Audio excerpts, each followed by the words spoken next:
To think something so small can connect you to everything that matters. When your life and all you love are on the line. HealthLink is always with you when every second counts in the emergency room, providing immediate access to your medical records. Because Rob has trouble remembering all his medications.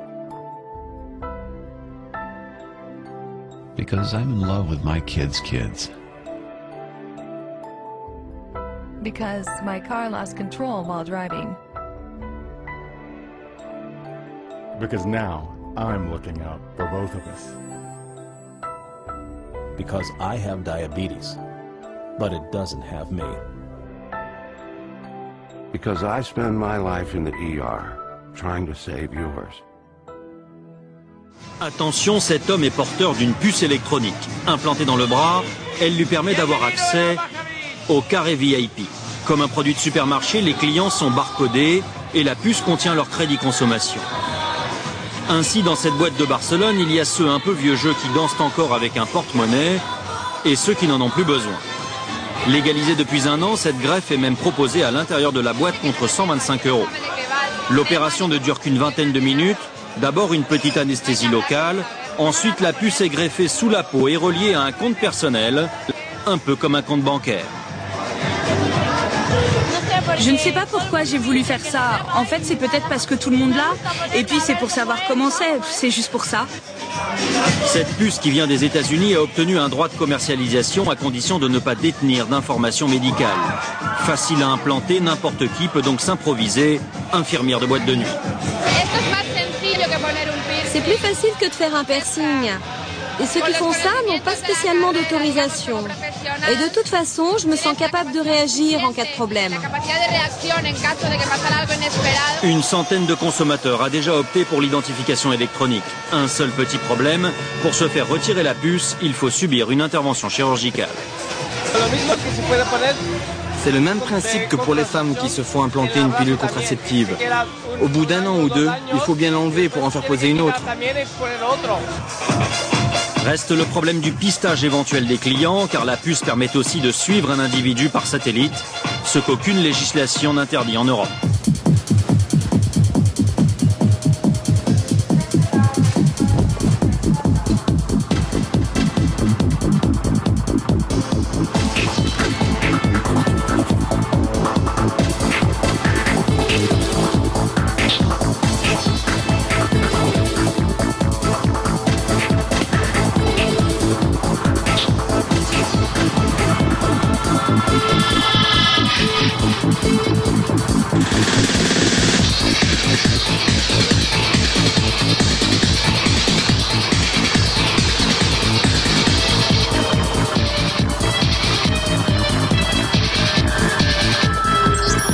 Excuse me, sir.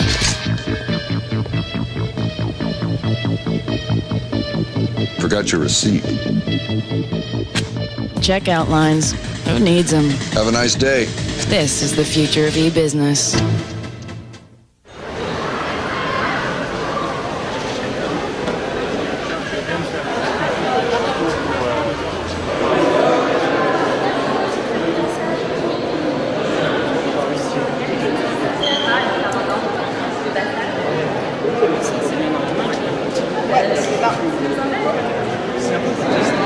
Alors Lucien Cerise, bonsoir. Bonsoir. Donc on est ici à une soirée Implant Party. Donc est-ce que vous pouvez nous expliquer quel est le thème de la soirée? Alors, il va y avoir une conférence, si j'ai bien compris, et qui sera suivie par une séance d'implantation, enfin de puçage en fait, le puçage du bétail. Donc en fait le but c'est de faciliter le puçage de la population, c'est-à-dire là en l'occurrence c'est de la technologie NFC, c'est-à-dire Near Field Communication, c'est-à-dire que c'est comme par exemple les passes Navigo. Hein, ça va bientôt commencer. Okay, I'll just share my short thought really quickly. I think we've never understood a lot of things around us, right? I mean, people who, in the Stone Age, who planted the seeds, did they really understand the chemistry of the biochemistry, what's taking place in the seed that grows? I mean, to use things effectively does not always require the absolute full understanding of what's going on underneath. I mean, we're used to dealing with things on much higher levels. So I think it's a little bit too much to ask for this full understanding of technology. Here we go.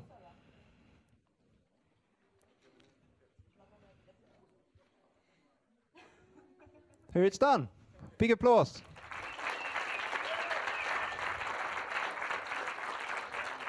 And as we like to say in these contexts, I mean, congratulations to being upgraded. Pour l'instant, les gens le mettent surtout là parce que c'est vrai que c'est assez pratique pour pouvoir badger. Par exemple, si tu peux cloner ton badge de café, par exemple, de machine à café, pardon, c'est plutôt cool. Après, on pourrait le poser là, par exemple, ou ce genre de choses. Ouais. J'ai tendance à déconseiller là parce que, comme je disais à la première tout à l'heure, si un container et que tu fais ça sur une table, tu as un risque potentiel de briser la capsule en verre. Ouais. Alors Guillaume, pourquoi tu fais ça? En fait, c'est un peu par curiosité. Je suis assez impressionné par tous les débats qu'il y a en ce moment sur l'homme augmenté, l'homme upgradé, avec effectivement peut-être des craintes. Chaque fois qu'il y a une nouveauté, il y a des craintes, en même temps un champ des possibles assez fort.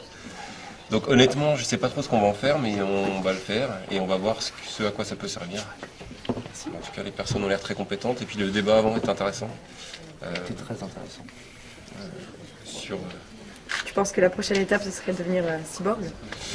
Ouais, alors, en fait, je me posais souvent cette question et on m'a dit qu'à partir du moment où on est vacciné, c'est-à-dire qu'on a un corps étranger dans le corps, on est déjà un cyborg. Donc je suis déjà un cyborg. En fait, avec la puce, tu vas pouvoir un minimum la contrôler, mais c'est surtout la puce qui va donner des ordres. Enfin, pas forcément donner des ordres, mais en tout cas t'aider à communiquer mieux avec différents devices, comme on disait, que ce soit un téléphone portable, que ce soit une porte, si tu peux faire cloner ton badge d'accès. Il y a un truc, par exemple, moi je suis vachement tête en l'air, je perds tout le temps mes clés, mes badges et tout. Si au moins ça peut m'aider là-dessus, ça serait déjà pas mal. Lucien, on vient de sortir donc de cette conférence, on a vu des gens se faire implanter. Quel bilan on peut en tirer? Le plan marketing est bien rodé, puisque en réalité c'était une soirée de Google. C'est-à-dire que le monsieur suédois Hannes, dont j'ai oublié le nom, appartient à la Singularity University, qui est en fait une sorte de think tank dirigé par Ray Kurzweil, qui est l'un des papes du transhumanisme et qui est aussi maintenant un des principaux actionnaires, si je me souviens bien, de Google. Tout simplement. Oui, donc en fait, on voit donc un conglomérat Google, transhumanisme donc avec des ramifications vers le puçage du bétail humain, dont on a vu en fait une soirée promotionnelle ce soir. Est-ce que tu peux nous dire exactement quel est l'intérêt pour Google de vouloir pucer comme ça les êtres humains? C'est ce qu'on appelle le data mining, c'est-à-dire en fait l'accumulation d'informations sur la population, ce qui permet effectivement ensuite de mettre en place une dictature cybernétique complète, puisqu'on pourra tracer les êtres.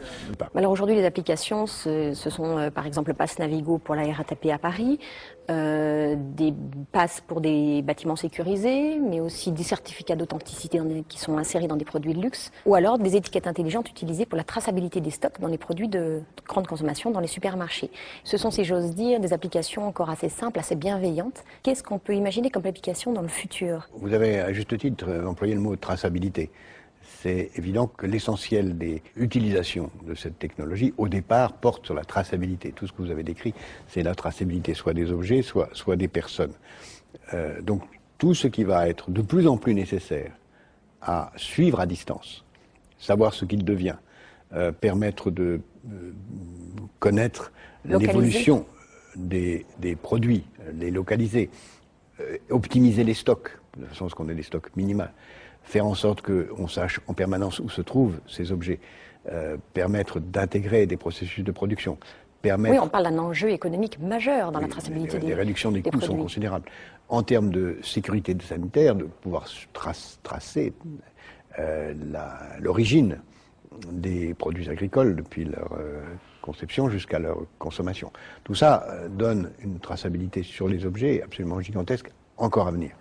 Sur les personnes aussi, on peut imaginer une traçabilité encore plus grande. Parce que sur les objets, on connaît, mais sur les organismes vivants, que ce soit les animaux ou les êtres humains, qui pourront avoir une puce électronique implantée dans le corps. Mais avant de parler de l'implantation des organismes vivants, il faut regarder tout ce qui va se passer aussi sur les moyens de paiement et sur la surveillance même dans la vie quotidienne de nos enfants ou de nos petits-enfants. Dans 10 ans, quand un bébé viendra au monde, on lui implantera une puce et vous aurez toutes ces données sur la puce. Donc, si vous perdez votre bébé ou que quelqu'un le trouve, il va à l'hôpital, ils pourront scanner le bébé et obtenir tous les détails sur lui. D'abord, on pourra mettre sous forme de bracelet en effet des puces RFID pour identifier les nourrissons et savoir où ils sont en permanence, pour éviter les échanges, mais ça on sait le faire autrement, pour éviter des kidnappings. On pourra le faire et beaucoup de parents pourront le vouloir, suivre leurs enfants, même s'il y a aussi d'autres techniques avec les GPS sur le téléphone qui vont permettre de le faire. À l'école? À l'école, suivre en permanence. Le GPS sera de ce point de vue quelque chose qui sera parallèle à l'RFID, même si l'un et l'autre vont se mêler de façon assez particulière. Les créateurs de cette puce minuscule à implanter dans l'être humain ont ici pignon sur rue en Floride. Ils ont accepté de nous rencontrer. La société Verichip. Dès l'entrée dans le bâtiment, notre attention est attirée par le logo de la compagnie, un cercle fendu d'une puce électronique qui ressemble à un œil braqué dans notre direction. Chez Verichip, les membres du personnel sont implantés, à commencer par le patron, Bill. Bill, vous avez une puce également. Oui, elle est juste ici à l'arrière de mon bras. Vous entendez ce bip? Un petit bip, et voici la fiche personnelle de Bill qui apparaît sur cet écran. Elle sort tout droit de la base de données médicale des êtres humains que gère cette société privée. Les employés Verichip ont également une puce RFID dans le bras. Enfin, à quelques exceptions près. Alison, vous avez une puce également dans votre corps? Non. Pourquoi pas? La plupart des gens ont une puce ici. Oh, c'est une démarche volontaire. Heureusement, je ne suis pas ce qu'on appelle un patient à haut risque et en plus, je suis enceinte et le système n'est pas conseillé aux femmes enceintes. Verichip nous a accueillis dans cette petite salle de réunion, mais filmer un implant nous a été refusé, tout comme visiter les hôpitaux partenaires du programme Verimed.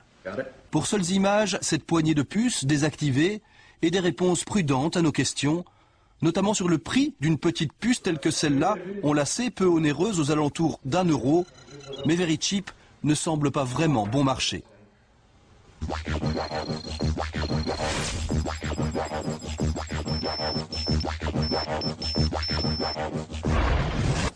Et combien ça vous coûte?